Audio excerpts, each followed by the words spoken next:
Ici, il y a des Khadidiba, qui est celle-ci en fait, côté de moi, et il y a Aïcha Tal. Là-bas, Aïdé Khadidiba va aborder le sujet sur le thème la valorisation de la femme.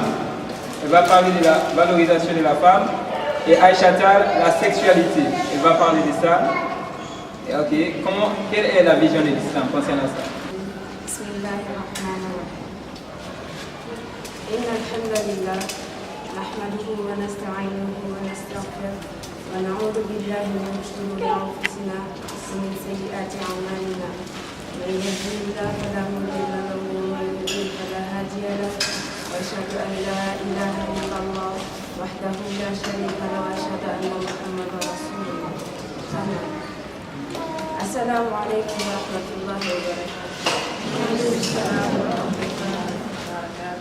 Je me nomme Leïha Diva.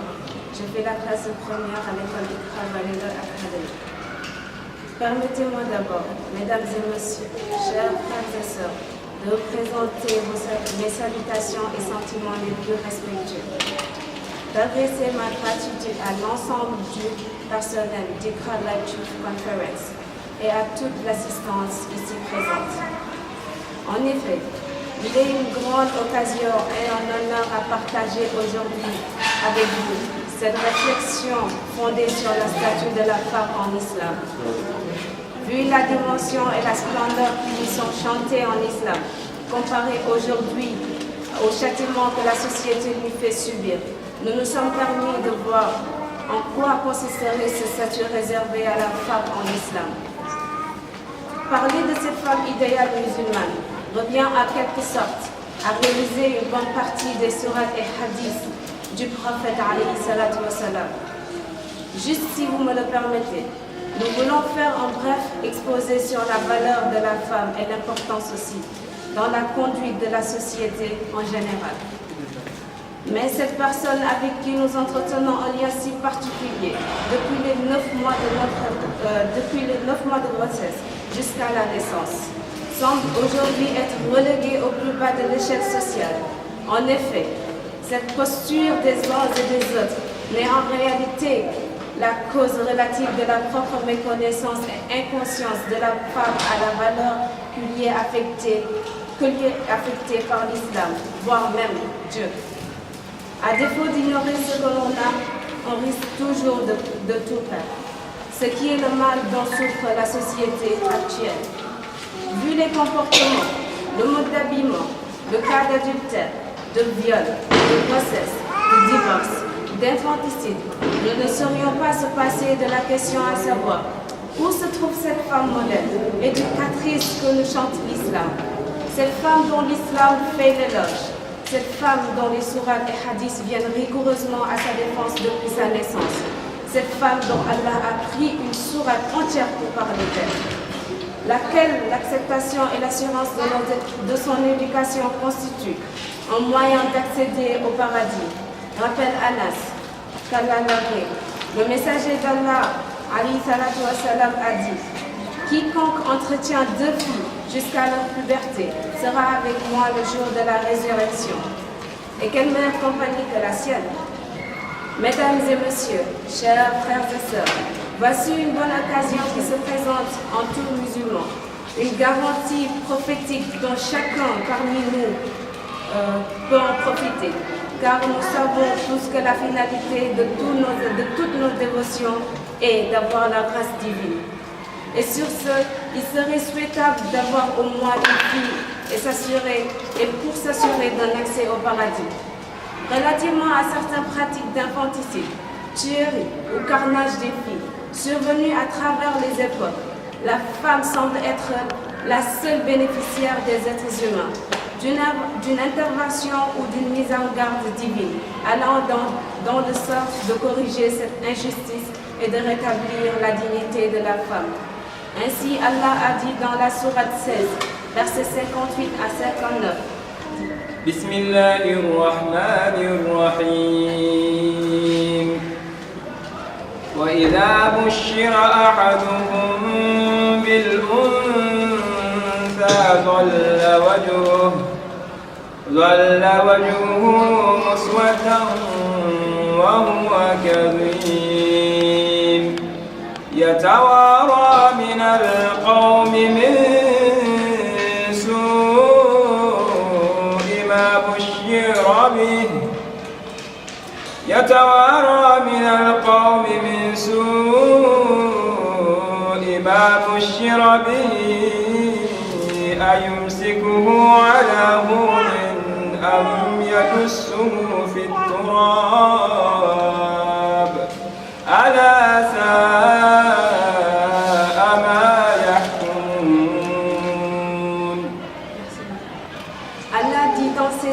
Allah dit dans ces versets, et lorsqu'on annonce en odeur une fille, son visage s'assombrit et une rage profonde l'envahit. Il se cache des gens à cause du malheur qu'on lui a annoncé. Doit-il la garder malgré la honte ou l'enfermera-t-il dans la terre? Combien est mauvais leur jugement? Allah a si bien dit, combien est mauvais leur jugement. Toutefois, cette sourate qui vient à peine de réviser ce déséquilibre social montre une fois de plus la grandeur et l'importance que l'islam a attribuée à la femme. D'ailleurs, c'est ce que rappelle Al-Bukhari à travers les propos d'Omar ibn al-Khattab, qu'Allah l'agrée, disant que concernant les droits des femmes en islam, pendant la jahiliya, nous ne donnions aucune valeur à la femme. Mais quand l'islam est venu et qu'Allah a parlé d'elle, nous avons compris qu'elles ont des droits sur nous. Cependant, il importe de souligner que si la femme est si protégée, c'est parce qu'elle est le socle, ce qui veut dire la base de tout développement social. Dans la famille, elle est le soutien, le trésor que le mari doit se préserver, tant que par son comportement que son amour envers elle. Ndaxte Olof Njaay nee na nit ay garabam, qui veut dire l'homme est le remède de l'homme. Allah dit dans sourate 4 verset 19. Bismillahirrahmanirrahim. Ya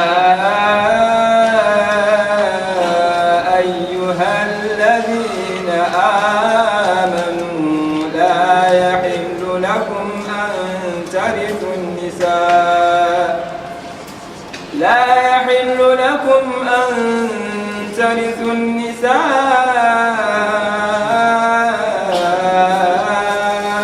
كرها ولا تعضلوهن لتذهبوا ببعض ما آتيتموهن إلا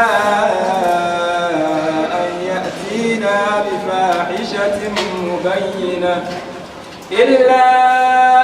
يأتينا بفاحشة مبينة وعاشروهن بالمعروف صدق الله العظيم.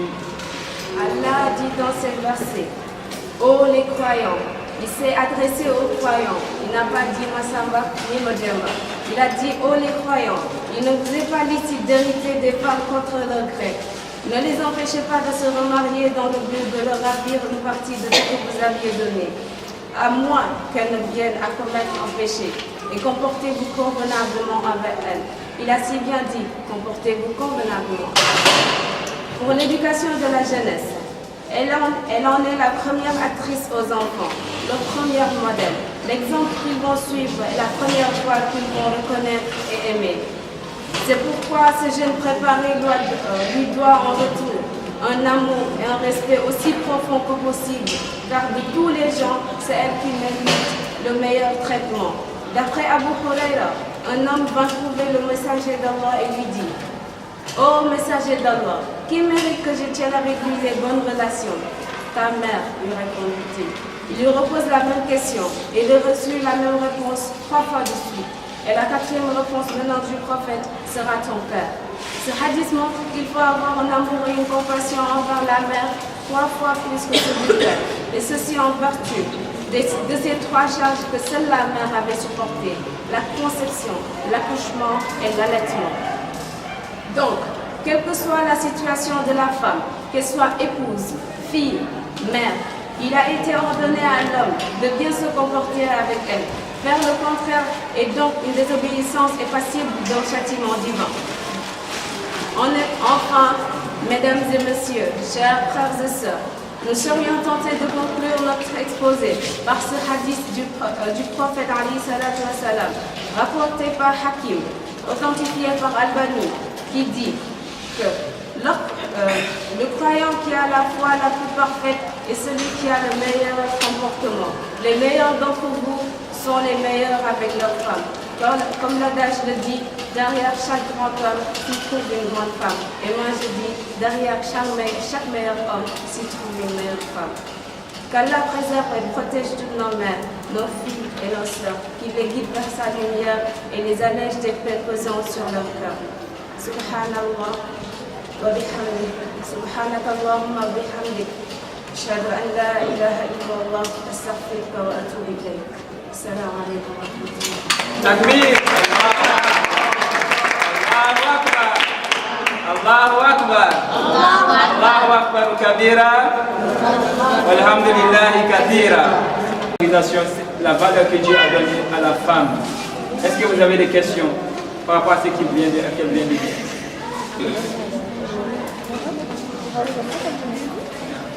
Bismillah. Attendez.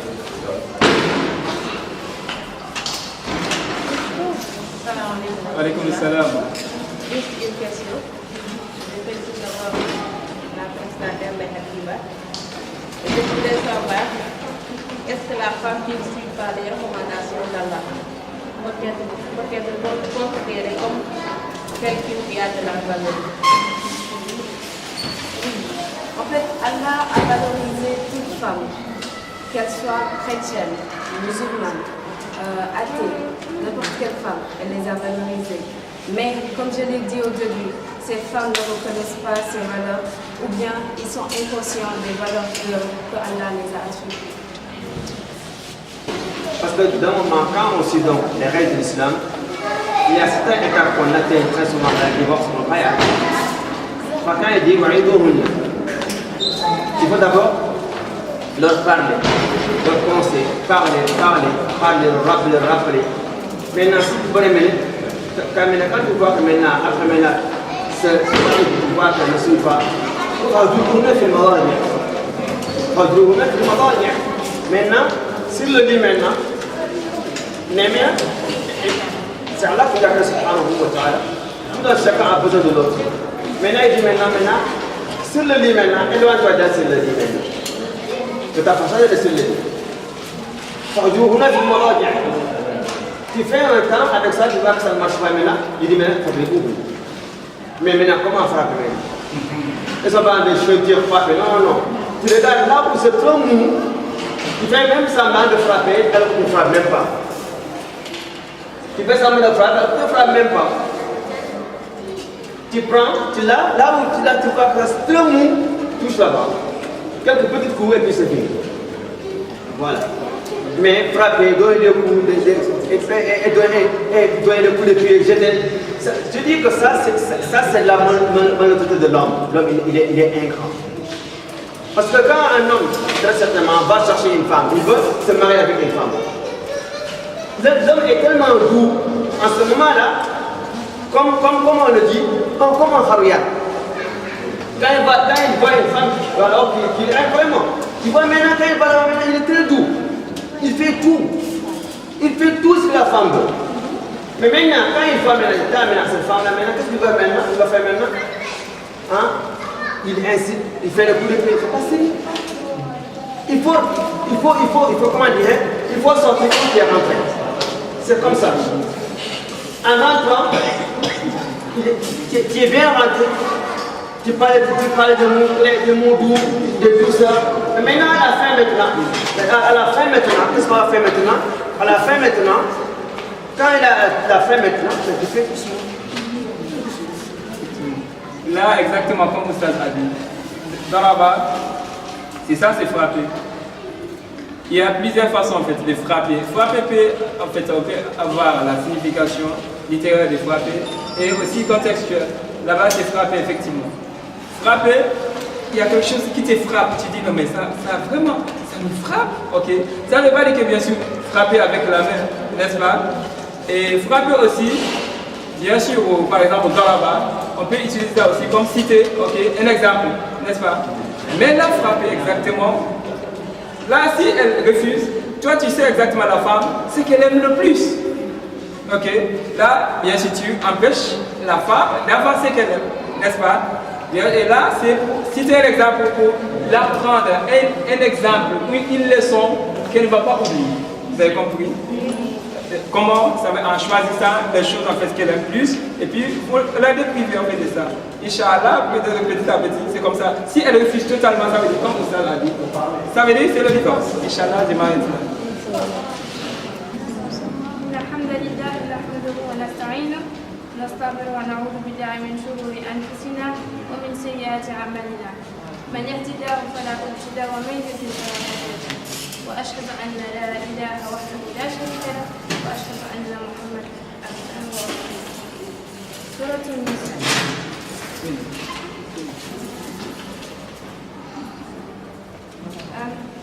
Ô homme, craignez votre Seigneur qui vous a créé de deux aussi son épouse, et qui de ces deux-là a fait répandre sur la terre beaucoup d'hommes et de femmes.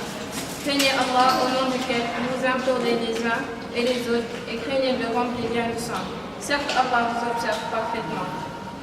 Salam alaikum, je me présente, je m'appelle Aïcha Tal, je suis de Ikraba. Permettez-moi d'abord, mesdames et messieurs, chers frères et sœurs, de vous présenter mes sincères salutations et mes sentiments les plus respectueux. D'adresser ma gratitude à l'ensemble du personnes d'Ikraba Youth Conference et à toutes les personnes ici présentes. Aujourd'hui, le monde de la jeunesse se retrouve enfermé sur ses mœurs, qu'ils vivent de jour en jour en silence, loin des regards. La sexualité est un mythe dont ses acteurs sont les hommes et les femmes. Sourate Al-Nahl, verset 90. Certes, Allah commande l'équité, la bienfaisance et l'assistance aux proches et interdit la turpitude, l'acte répréhensible et la rébellion. Il vous exhorte afin que vous vous souveniez. Un hadith du prophète sallallahu alayhi wa sallam, rapporté par Muslim, explique le verset. Inna Allah ya'muru bil 'adli wal ihsani wa ita'i dhil qurba wa yanha 'anil fahsha'i wal munkar wal baghi ya'idukum la'allakum tadhakkarun.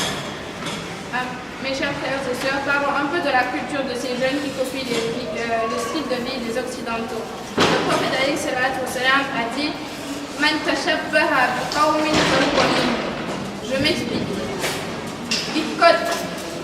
Il troque les codes moraux et religieux locaux contre un principe. Tant que je ne fais pas de mal à autrui, je peux tout faire. Ainsi, l'acte sexuel consenti par les deux parties respecte le principe, ne cause plus aucun problème.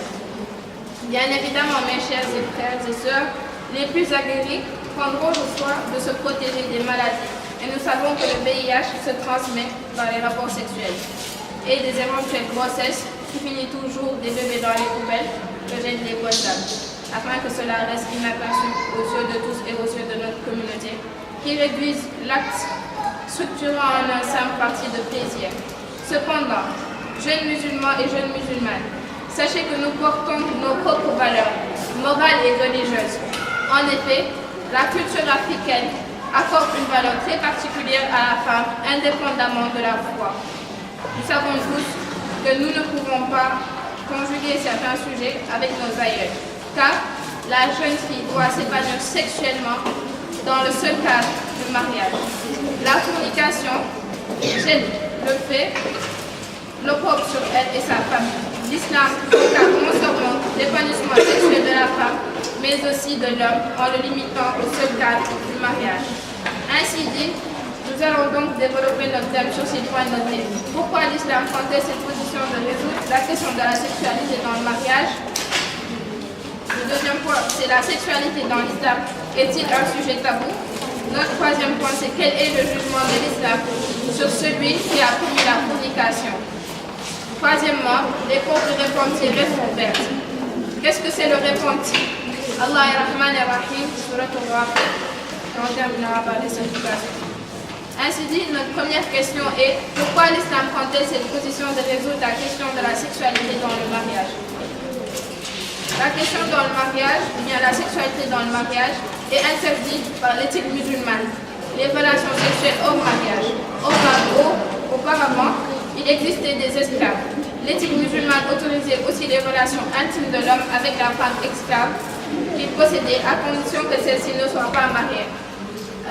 Surah 23, ayat 6. 5 et 6, qui dit « Ceux qui préservent leur sexe de tout rapport, ceci n'est qu'avec leur épouse ou ceux que leur main possède, femmes esclaves non mariées, à quelqu'un d'autre. » La question que je vais vous poser à toute l'Assemblée, mes chers frères et sœurs, que dire donc des homosexuels? Que dire donc entre la relation entre femmes qui se marient et qui est devenue légale dans ce monde? Que dire encore des hommes qui s'accouplent? Mes chers frères et sœurs, qui connaît la réponse de cet acte-là qui est vraiment ignoble dans notre religion? C'est la question que je vous pose, tout en vous disant que ceci est interdit par l'islam, car c'est un sujet qui mérite d'être abordé sur un autre terme. Et je dirais bien que je vais continuer par un autre sujet qui est la sexualité dans l'islam, un sujet qui est tabou. La sexualité n'est pas un sujet tabou, car tous les actes que l'être humain fait a été cité par le Noble Coran. L'islam est une religion révélée par Allah par le biais du prophète sallallahu alayhi wa sallam, qui nous enseigne les choses de la vie et celles d'après la vie. Mohammed, paix et bénédiction sur lui, est le temple du savoir. De par ses enseignements, il a expliqué le Coran par la parole et par les actes à tous ses compagnons, et tout se trouve dans le Coran. Ce qu'Allah dit, وَمَا فَرْضْنَا فِي الْقُرْآنِ مِنْ شَيْءٍ. وَمَا فَرْضْنَا فِي الْكِتَابِ مِنْ شَيْءٍ. Et on considère ce sujet tabou dans nos sociétés par respect à nos aïeux, par respect à nos grands-parents et à notre communauté. L'Afrique est un continent où les valeurs et l'éthique sont très importantes à leurs yeux. La culture africaine ne permet pas à une fille n'étant pas encore mariée d'avoir des relations avec un homme d'âge mature ou plus. Il est strictement interdit tout acte avec un homme pubère. Pour ne pas tomber dans ce piège du plaisir, il dénonce cela impur et rejette la faute sur sa communauté. Et il mérite des châtiments sévères. Dans les traditions anciennes, dans les traditions islamiques, on enseignait à l'adolescent à l'âge de 12 ans les codes moraux de la sexualité, ce qui est un manque dans notre communauté, ici surtout au Sénégal, que certains imams ou certains enseignants refusent d'apprendre à ces personnes, car les parents ne l'exigent pas au niveau des maîtres coraniques à faire connaître cet enfer. En troisièmement, quel est le jugement de l'islam pour celui qui a commis la fornication? Le jugement de l'islam, d'après celui ou celle qui a commis la fornication, c'est d'après le cheikh Saïd Sadiq, qui nous dit que toute relation sexuelle illicite entre un homme et une femme est jugée à une sanction sévère prévue par la législation islamique. Les juristes sont unanimes d'avis que la fornication est caractérisée par la pénétration volontaire d'un pénis dans un vagin interdit. Je rappelle bien qu'à mes chères sœurs ici présentes que la fornication est caractérisée par la pénétration volontaire d'un pénis dans un vagin interdit, en l'absence certaine d'une union martiale, ce qui veut dire le mariage, et ce même s'il n'y a pas d'éjaculation. Et les autres pratiques charnelles, telles que les préliminaires qui n'aboutissent pas à une relation sexuelle, ne sont pas sanctionnées par une peine légale, al-had, comme c'est le cas pour la fornication. Un verset du Coran nous dit cela. Surah An-Nur. Voici une sourate que nous avons fait descendre et que nous avons imposée, et nous avons fait descendre des versets explicites afin que vous vous souveniez. La fornicatrice et le fornicateur, fouettez-les chacun de 100 coups de fouet, et ne soyez point pris de pitié pour eux dans l'exécution de la loi d'Allah. Si c'est vous croyez en Allah et au jour dernier, et un groupe de croyants assiste à leur punition. Le fornicateur n'épousera qu'une fornicatrice ou une associatrice, et la fornicatrice ne sera épousée que par un fornicateur ou un associateur, et cela a été interdit aux croyants. Et ceux qui lancent des accusations contre les femmes chastes sans produire par la suite 4 témoins, fouettez-les de 80 coups de fouet et n'acceptez plus jamais leur témoignage. Et ceux-là sont les pervers, à l'exception de ceux qui, après cela, se représentent et se réforment, car Allah est pardonneur et miséricordieux. Et quant à ceux qui se lancent dans des accusations contre leur propre épouse, sans avoir d'autres témoins qu'eux-mêmes, le témoignage de l'un d'eux doit être une quadruple attestation par Allah, qui est du nom véridique. Et la 5e attestation et que la malédiction d'Allah tombe sur lui s'il est du nombre des menteurs. Et on lui infligera par le châtiment de la lapidation s'il est attesté 4 fois par Allah qu'il, son mari, est certainement du nombre des menteurs. Et la 5e attestation est que la colère d'Allah soit sur elle s'il était du nombre des véridiques. Elle était la grâce d'Allah sur vous et sa miséricorde. Allah est grand, accueillant du repenti et sage.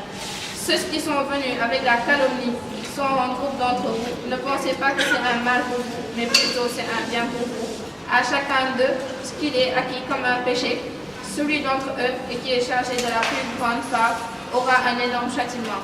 Pourquoi, lorsque vous l'avez entendu, cette calomnie, les croyants et les croyantes n'ont-ils pas eux-mêmes conjoncturé favorablement? Ils ont dit, c'est une calomnie évidente. Dans un hadith authentique rapporté par Ahmad du prophète sallallahu alayhi wa sallam, qui dit, les yeux se rendent coupables de fornication, les mains se rendent coupables de fornication, les pieds se rendent coupables de fornication, et les parties intimes se rendent coupables de fornication. Subhanallah. Dans une variante de ce hadith, le prophète alayhi salam dit, après avoir énuméré la fornication des yeux, des mains et des pieds, puis les parties intimes, le confirme ou l'infirme. Mes chers frères et sœurs, mesdames et messieurs, comment nos membres peut-il forniquer? Il y a quelqu'un qui a une réponse à cette question dans l'assemblée? Répétez encore la question. Comment nos membres peut-ils forniquer? Comment nos membres, les mains, les yeux, les pieds, comment peuvent-ils forniquer? Dans le hadith.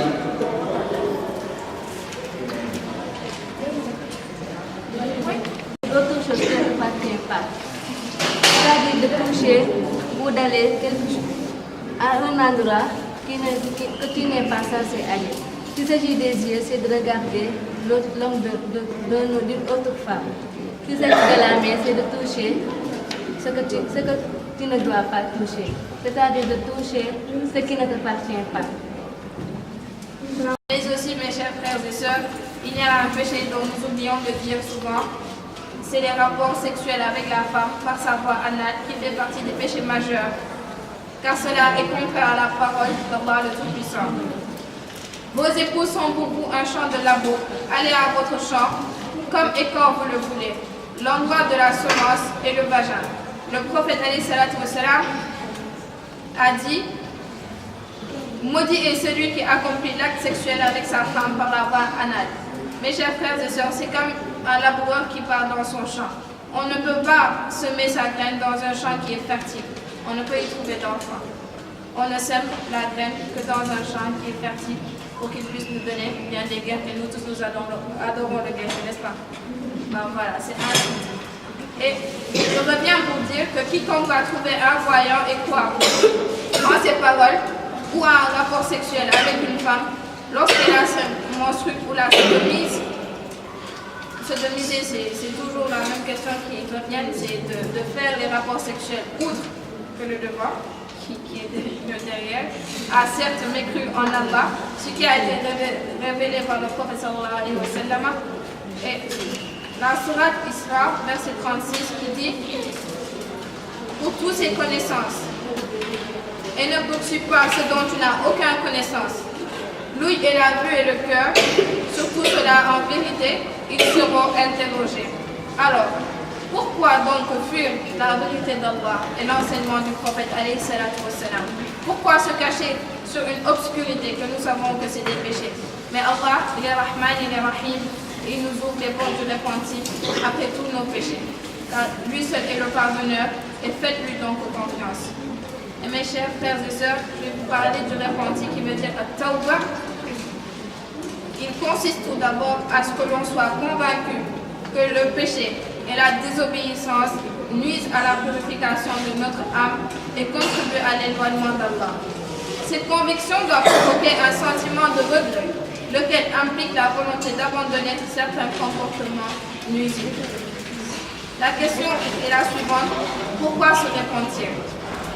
Se repentir de ses actes, c'est un besoin qui se manifeste chez l'individu qui, troublé par son comportement, finit par ressentir un malaise, une tristesse, de la déprime, de la préoccupation.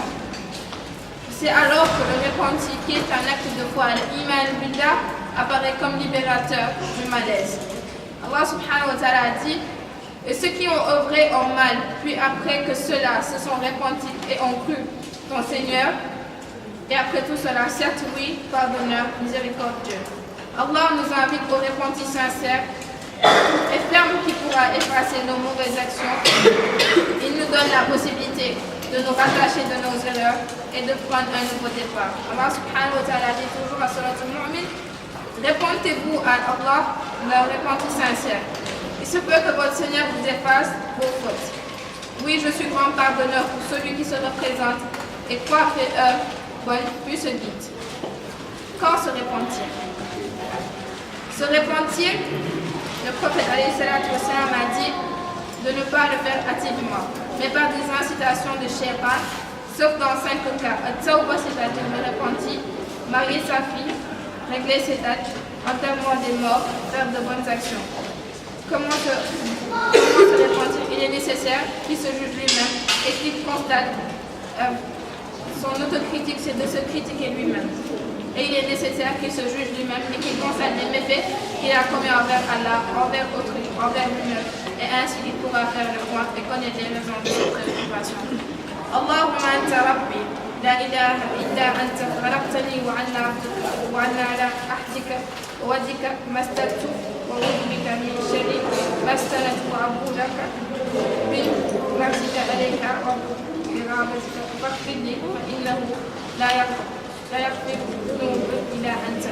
D'après Bukhari, le prophète alayhi salatu wassalam a dit: Dieu a la puissance et la pouvoir, ouvre sa main la nuit afin que le pécheur du jour se répande et ouvre sa main le jour afin que le pécheur de la nuit se répande. Et ceci durera ainsi jusqu'à ce que le soleil se lève de son coucher, l'heure dernière d'après Muslim.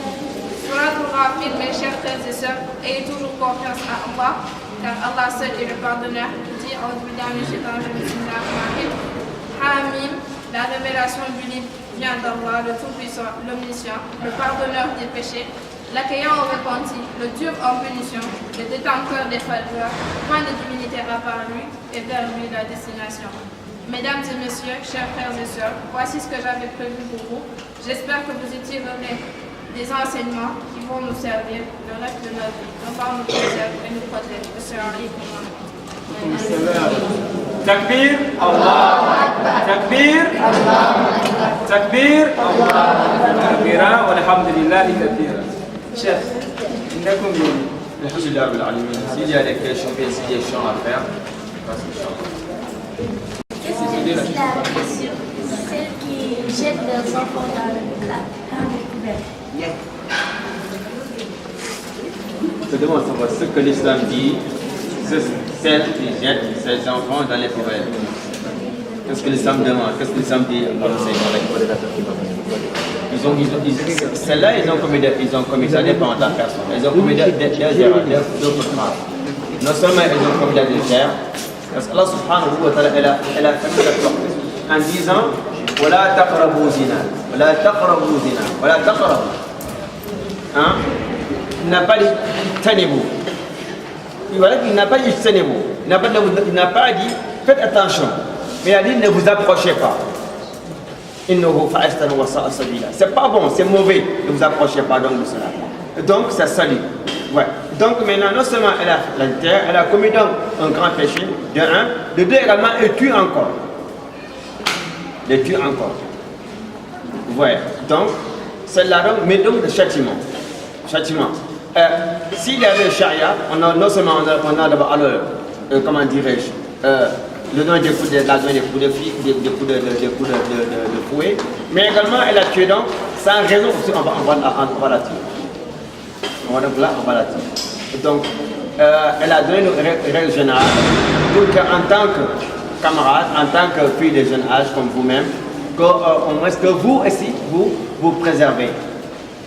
C'est-à-dire qu'on a comme une sorte de relation entre les deux thèmes. Donc la valeur de la femme et donc la sexualité. C'est-à-dire que la femme donc doit se reconnaître. Même avant l'islam, qu'elle a parlé aussi que la femme était considérée comme tout dans la société. Mais actuellement également dans la société, certaines comment dirais-je, certaines femmes, mais certaines filles, dès qu'elles perdent donc, comment dirais-je, leur virginité, mais c'est fini. C'est fini. C'est la honte pour la famille. C'est la honte pour elle, la famille. Vous voyez, c'est la honte. Sans donc l'islam, ça sont les bonnes mœurs. Vous voyez, donc l'islam est bon, donc il a dit, sallallahu alayhi wa sallam,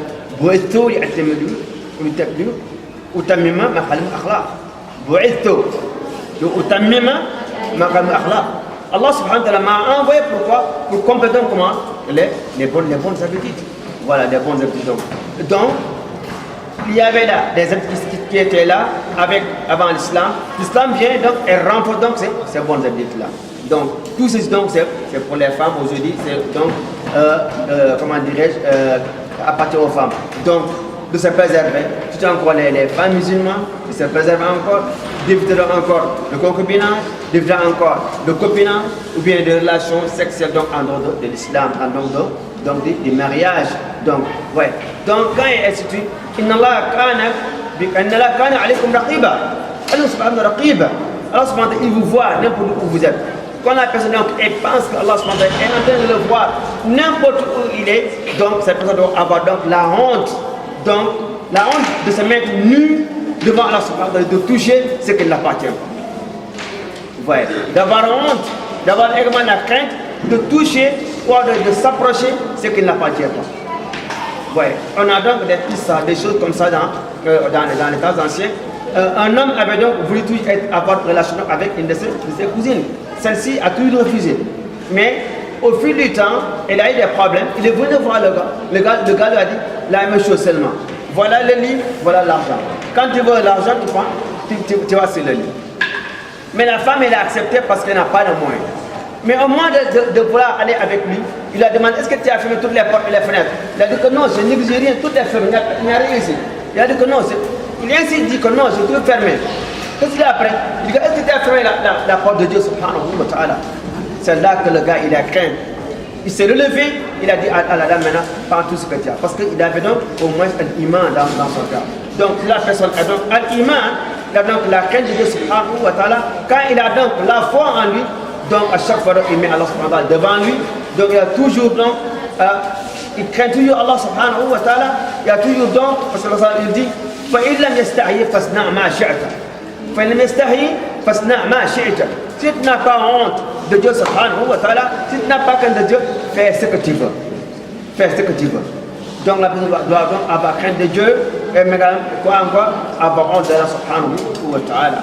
Donc c'est ce qu'ils font cette chose, cette fornication.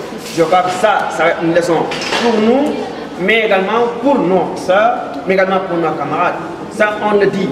Mais vous aussi maintenant, il faut maintenant faire passer maintenant le message. Ballighu anni walaw aya. Ballighu anni walaw aya. Ballighu anni walaw aya. Donc il faut faire la transmission. C'est comme ça qu'on fait la transmission de. Comme il a dit sallallahu alayhi wa sallam, فليبلغ الشاهد الغائب. فليبلغ الشاهد الغائب. Sallallahu alayhi wa sallam. Qu'Allah nous guide, Inch'Allah. Qu'Allah nous guide, merci à Allah, Inch'Allah, bismillah ta'ala. Assalamu alaikum wa rahmatullahi wa barakatuh.